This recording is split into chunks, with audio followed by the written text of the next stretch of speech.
Thank you, Reverend Dale. It's beautiful. I'm going to share a story with you. You know, it's really a joke. So one day, Joe, Bob, and Dave were hiking in the wilderness, and they came upon a very large, raging, violent river, and they needed to cross to the other side, but they had no idea how to do it. So Joe prayed to God, saying, "Please, God, give me the strength to cross this river." And poof, Joe developed really large arms and legs and swam across the river. It took him about 2 hours, and he almost drowned a couple times. Seeing this, Dave prayed to God, saying, "Please, God, give me the strength and the tools to cross the river." And poof, there appeared a rowboat. And Dave rowed across the river in about an hour, although it almost capsized. And then Bob, seeing how this works with Dave and Joe, says, "Please, God, give me the strength, the tools, and the intelligence to cross the river." And poof, he's turned into a woman. And she looks at a map, and she hikes 200 yards north of where she was and crosses the bridge.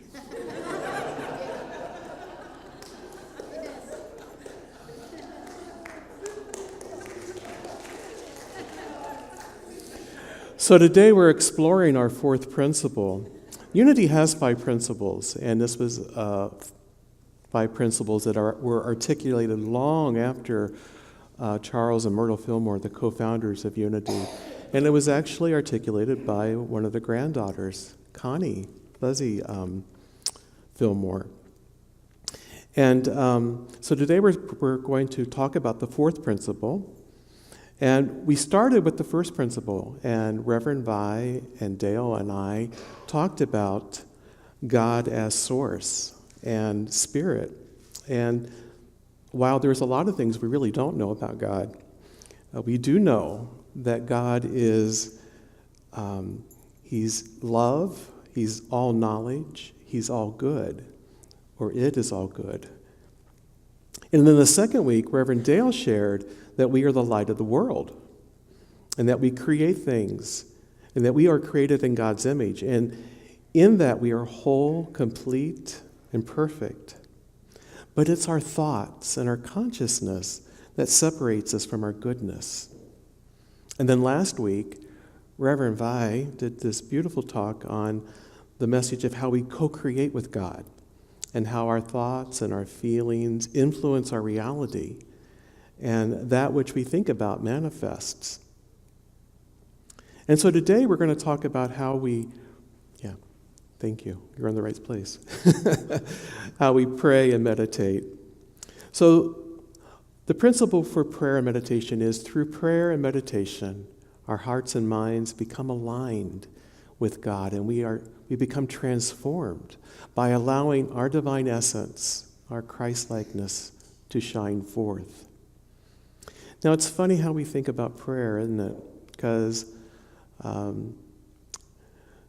Joe, Bob, and Dave all thought of God as a genie. And sometimes we think of God as a genie. You know, we're going to make a wish, and poof, we expect the prayer to be answered in the way that we have asked for it. And their answers were quite literal.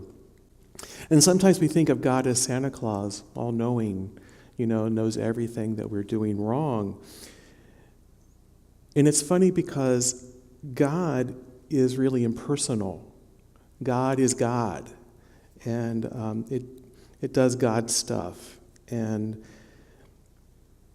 when we pray, we're opening our thinking and our feeling natures to experiencing God and to experiencing the goodness of God.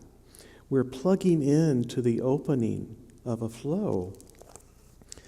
And I know that sounds kind of woo-woo to some of us, because plugging in and getting into the flow seems very 60s, but it's true. Spirit is flow, and when we pray, we are connecting to Spirit. because we are spirit. When we flow and when we project our union and prayers on our heart. Now, this is where the third principle is important, because as we're praying, as we're opening up to the flow, what we're thinking about is planting the seeds for the manifestation that is coming forth.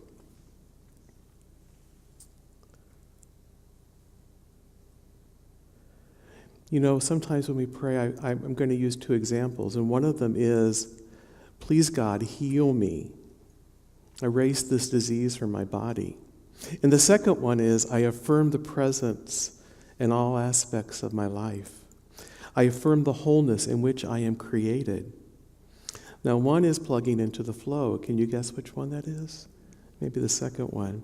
Because the first example believes that God is outside. And as I'm praying and asking God to take this away, it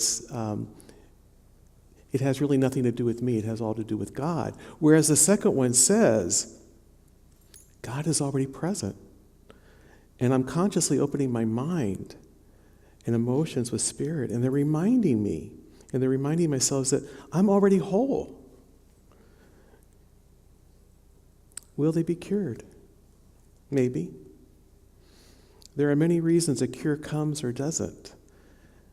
And the truth student knows that we're constantly opening ourselves up to our greatest good, whatever form that takes. It may involve a total cure, but whatever form it takes, it's done in divine order, and it's for our greatest good. And I know this appears disingenuous to someone who's experiencing pain or may have a disease, but I believe that the outcomes in our human experience are manifestations of our consciousness, unconsciousness, and superconsciousness, what Reverend Vi talked about last week. And it's about the thoughts and emotions, decisions that we have agreed to. And we experience disease because it is ours to experience. We experience challenges because they are ours to experience. And we place a lot of judgment on that. And we don't really need to, because we are here and we're all going to experience them. And it isn't so much that we experience them, it's what we do with them when we have them. How do we allow them to transform our lives? So why do we pray? Well, most of us pray so we can communicate with God. And that's a good thing. And prayer is all about talking. And we're all pretty good at talking, and we've been doing most of the talking in life since we uttered the first But prayer is a two-way conversation. Well, actually, prayer isn't so much a two-way conversation, but the prayer and meditation marriage is a two-way conversation. And so there are talkers in life, and there are listeners in life. So the talking is the praying. It's the actively projecting out to God what our dreams, our desires, what's on our heart, what our praises are. That's what our prayers are. And it's sort of a one-way conversation sometimes. We don't stop to listen. And meditation, on the other hand, is the listening to God, the holy listening, the deep listening, the opening our hearts to allow God to express itself in us. I'm a listener, although I do talk, and sometimes too much. And if I'm talking too much, it's usually about the banalities of life, that's not really important. And I hear myself, and sometimes I go, listen, Robert, just listen. And there are two components in the conversation, aren't there? There's the talking, the expressing of oneself, and then there's the listening. And usually listening is gathering information so that we can talk back to the other person. And that is what prayer and meditation often is.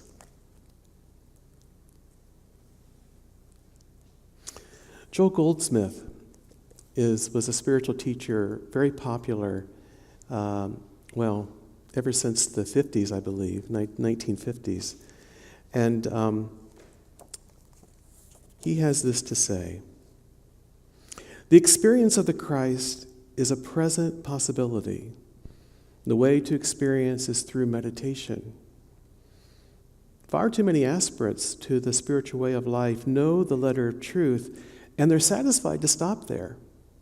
Yeah, to know it. Sometimes we're just satisfied just to know something, aren't we? Don't we? I and my Father are one is the correct letter of truth. Does repeating these words or does an intellectual knowledge of them help us in any way? How often do we say, I am God's perfect child, I am spiritual, I am divine, and then we find that we are poor as we were before, or we're still in trouble? These are only statements. It is similar to sitting in the dark room and saying over and over again, electricity gives light. This is a correct statement. And we shall be sitting in the dark until, by turning on the switch, a connection is made with some sort of electricity.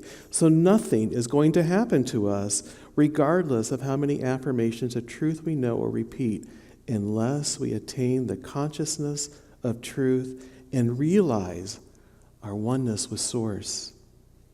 Meditation is the way. And meditation can be really challenging for those of us who have very active minds. And it could even appear to elude us at times. My own experience of meditation up until 8 years ago, was it 8? 6 years ago. Up until 6 years ago was very frustrating.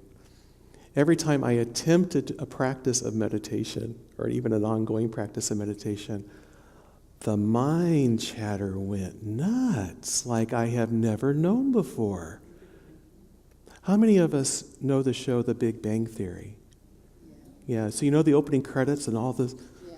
That's how my mind would go.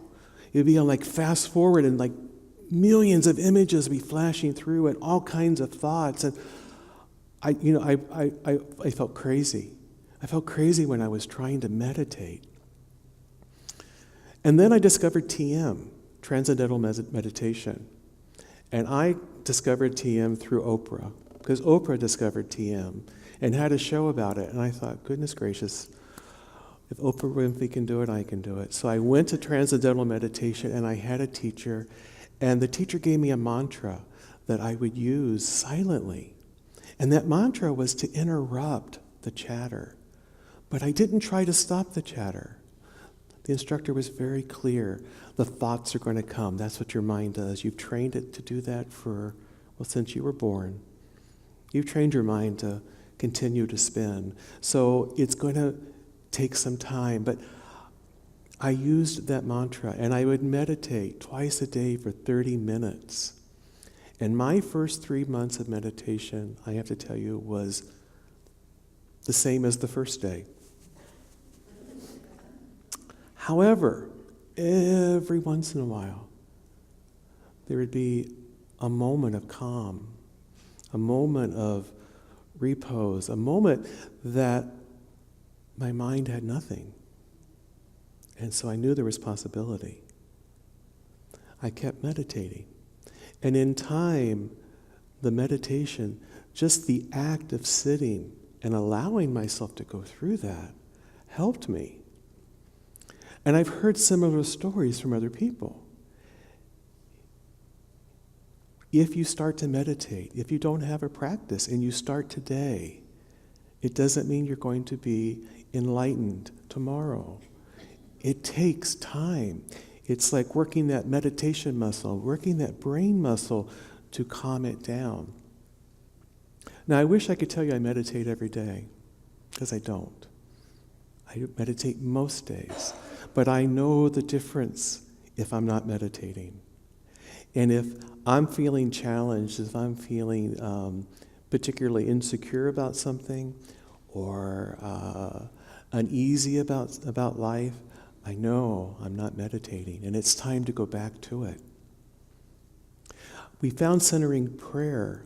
I took a centering prayer class here, and Ann Clark offers that here at our church, Centering Prayer. And it's very similar to transcendental meditation because in that you choose a mantra. You choose a word that you go to, and it's a word that enlightens you, that lifts you up. And so they practice that twice a day as well. I'm going to share with you a process that was designed by Herbert Benson. He developed something called the relaxation response. Now, Herbert Benson has been doing mind-body work for 30 years, and he started a mind-body project at Massachusetts General Hospital. He's a Harvard-trained physician. And the focus of this is to focus on your breath. That's what meditation really is focusing on our breath. And in this, you get to choose a mantra, a word, one word that serves you well. I tried it with using the word love. Worked beautifully, by the way. Use the word God, use the word peace, use the word puppy, whatever it is that really touches you, that serves you. And in that, you focus on your breath and you do an inhale. And on the exhale, you silently think of the word. And in that, your focus is just on one word and your breath. So I would breathe in, love. Breathe in, love. I'm going to ask you to pick a word in your head. And I'm going to ask you to close your eyes and to breathe in, inhale. And then as you exhale, do the word. Breathe in and exhale with your mantra. And do that for about 10 times.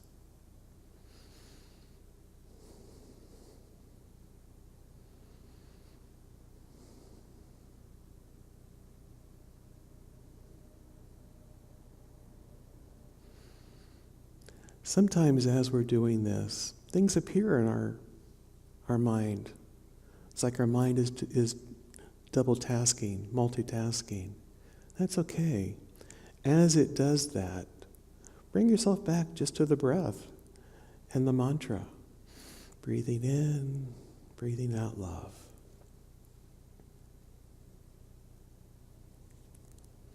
So, how was that exercise?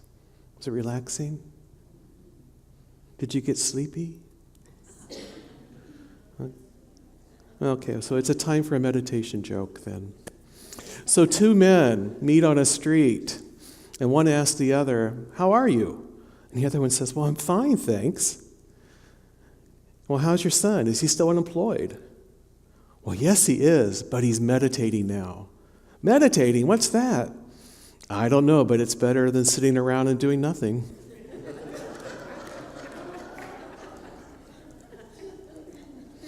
You know, our culture doesn't value doing nothing. It doesn't. Nike tells us to do it, and we're often thinking about time as money, and the American dream is not about sitting idle. And yet, sitting idle, thinking, breathing, being present are very important.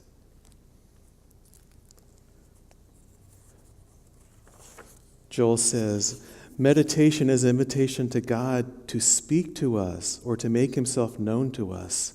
It's not an attempt to reach God because God is omnipresent. Presence already is.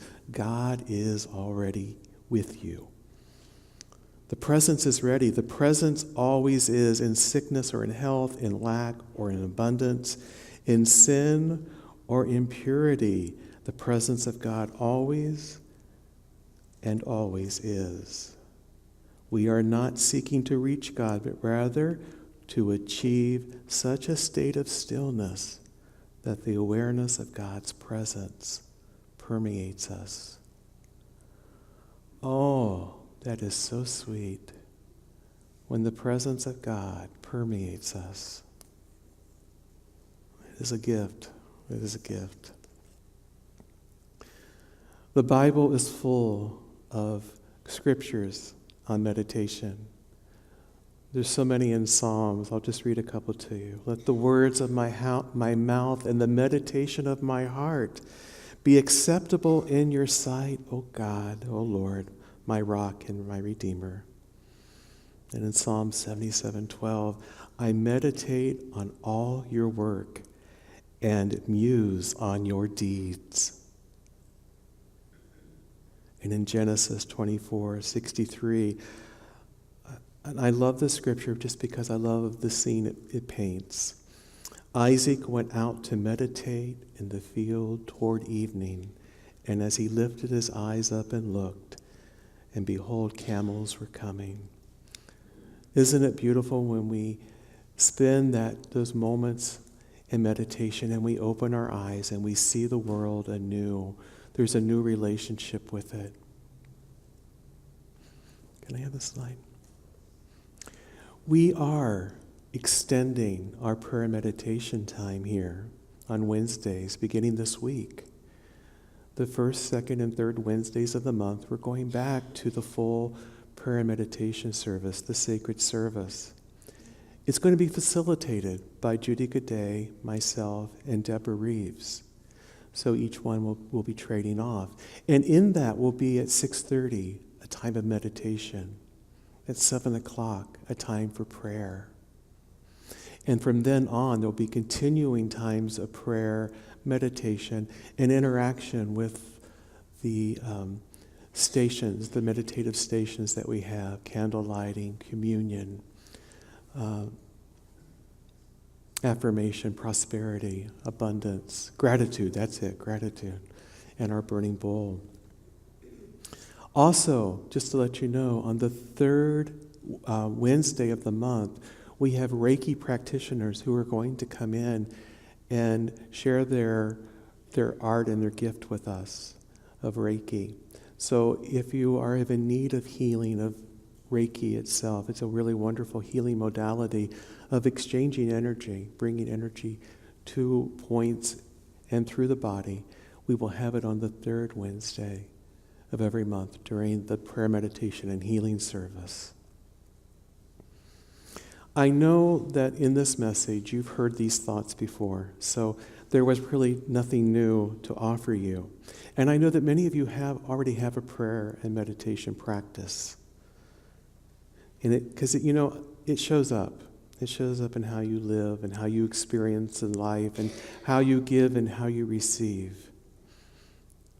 But this is a message to reaffirm what you're doing and to remind yourself that we can always go deeper.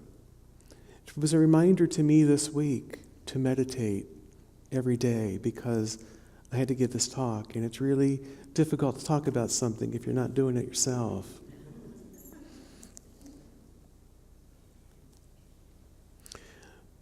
The more we can deepen our experience with the wonderfulness of God, the more that we become, our light shines brighter.